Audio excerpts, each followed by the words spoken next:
Welcome back to the Toffee Blues, your source for all things Everton. I'm Ellis Nordhoff and today I'm back with a preview for Everton versus Chelsea at 2 p.m. on Sunday.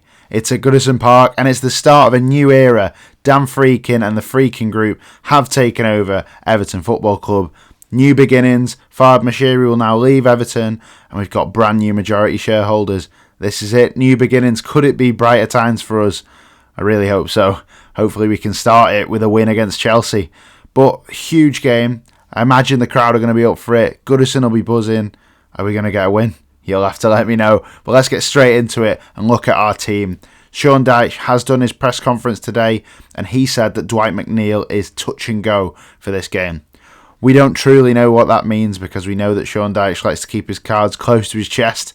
Whether he'll play or not, who knows. But for me, I think for this game it's probably going to be as unchanged as we can get it from the Arsenal game, because to go and get a point at the Emirates, keep them to 0 is a big achievement, and I imagine Sean Dyche will see that defensive display and want to stick with it for this game too.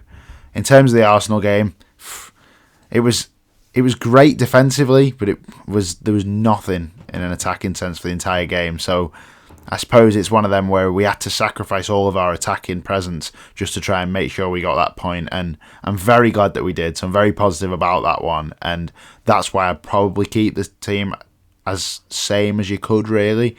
I imagine Dom will stay up front, we'll keep Ndai in that side as well. If McNeil doesn't play, you've got the debate, haven't you? It's Harrison or Lindstrom, whoever you prefer really. Both are struggling at the moment, but it's a massive chance against Chelsea to go and build on this good form that we've had. We got a 4-0 victory against Wolves, and then we backed it up with a draw against Arsenal. While it's only 2 games, it is a turnaround in form. So if we can carry that on, it might just be the time we can start rising up the table if we're going to be really positive about it. Hopefully it is. In terms of Chelsea, what a team we're facing here. No one really would have said that Chelsea were as good as they are this season at the start of it. I don't think anyone had them down as title contenders, whether you'd even class them as that now, but there's certainly a side that are way better than I thought they'd be. Cole Palmer looks like the best player in the league. You've got players like Noni Madueke, Nicholas Jackson all firing, so we're going to have a real task on our hands to keep these out at Goodison, but who better to keep them out than the side that's kept 4 clean sheets in 5 games, right? It could be us. We could keep these out. I'd be very surprised if we did, but they're going to pose a real difficult task for us to deal with. They're going to be a threat all game, and I just think they'll have a bit more cutting edge and bite than Arsenal had.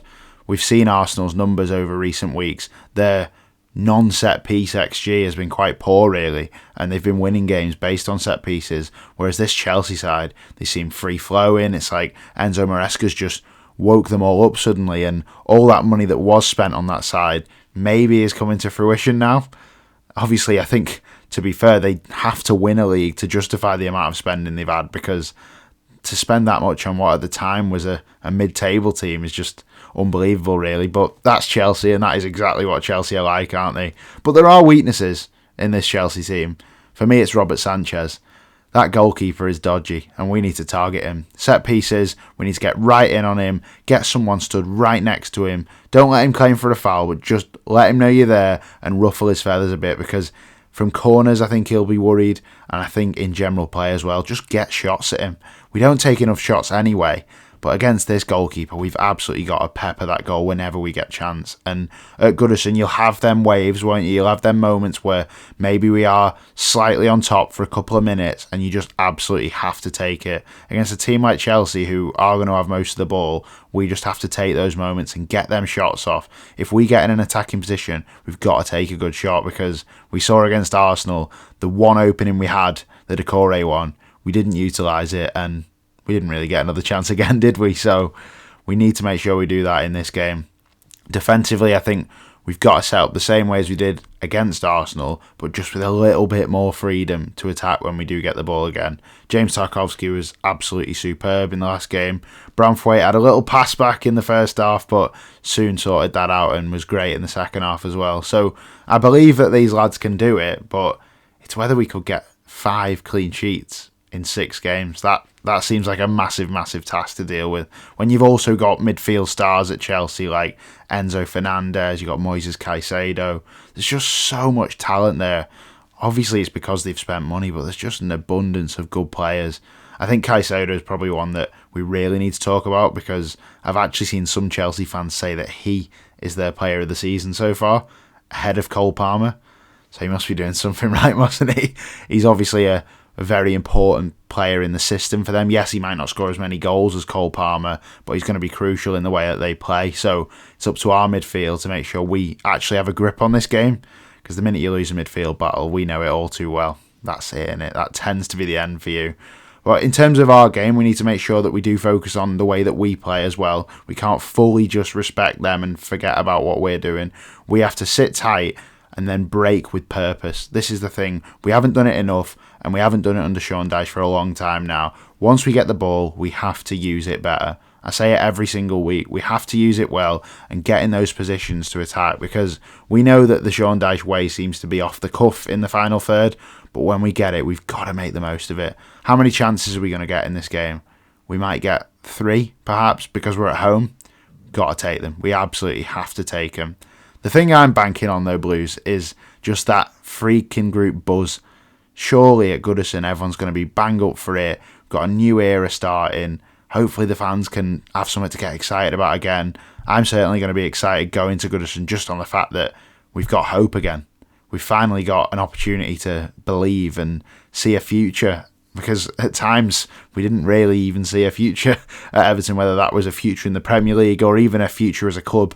So now we've got the Freakins in. Hopefully that can be a fresh start and an upturn in form as well. If we can just sort this season out and end on a high, even though it's been a really difficult start, then that would be a nice way to move into this new stadium. And we're in the middle of an absolute horror set of fixtures. But so far, it's gone okay. So fingers crossed we can carry on doing that as well. Chelsea's going to be tough, but it doesn't get any easier, does it? You got Manchester City on Boxing Day. So we've got to get points. We can't just say that these games are write-offs. It wouldn't be right to do that, would it? We are Everton at the end of the day. We can't be saying every single game is a write-off. So we go to Chelsea and we go and play them, respect them for what they are, but also make sure that we make it count and make sure we have a bit more in an attacking sense this game, because we just haven't at all lately, have we? It's just Dyche has corrected the defensive side, but we're lacking that balance to really still be a good side, and we need to pull away from that relegation zone, because the minute it gets to January, it seems like the table starts to settle a little bit more, and once it has settled, you don't want to be in a relegation battle, so we need to make sure we're out of it. If we do win this game, we go up to 18 points. If we're being pessimistic, I suppose that's halfway to safety, but maybe that is a sensible thought. You know, it might get you to 36 points, which probably should do it, but I don't want to be thinking about just being halfway to safety. I want to be optimistic and go, that's more points towards our mid-table tally when we finish 12th this year. God, we've had it tough, haven't we, Blues? Wow. But hopefully we can do it. Chelsea, on the other hand, if they win, they can go above Liverpool and top the Premier League table, so they'll be well up for it. I imagine if Liverpool are going to win, that won't happen, but if Chelsea do go top, what on earth happens then in this title race? You've got Arsenal being really quite weird at the moment, Man City who are just totally off the boil entirely, and then you've got Liverpool who are flying, but suddenly Chelsea are on the tail. So it's a good Premier League season so far. It's very competitive, and hopefully we can play our part in making that title race even more competitive by going and beating Chelsea on Sunday. But I want to hear your thoughts from the game. I want to know who you think is going to be the key player for us. Who is it that can unlock that Chelsea team? Who is it that's going to keep them out as well? Is James Tarkowski going to be the man again to make sure that we get another clean sheet? And what do you think of the Freakins coming in? For me, I'm absolutely buzzing. They're going to get professional, clever, football-minded, business-minded individuals into the club, and we're just going to have a bit more stability, I think. Yes, we don't fully know what they're going to be like, and there are concerns from what happened at Roma, but we've just got to have a bit of hope, haven't we now?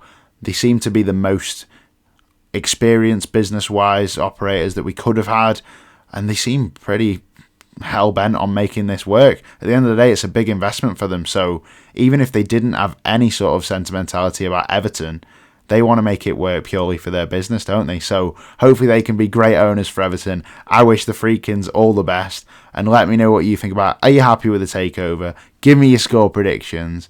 And I am going to say, this is always the big moment. I am going to say 1-0 Everton. We're starting the Freakin era right. We're going to start with a win. And this Christmas period that we were all terrified of is going to go really well. But that is all for your preview today. As I said, let me know those predictions and tell me what you think of the Freakins. But that's all for your preview. See you in a bit.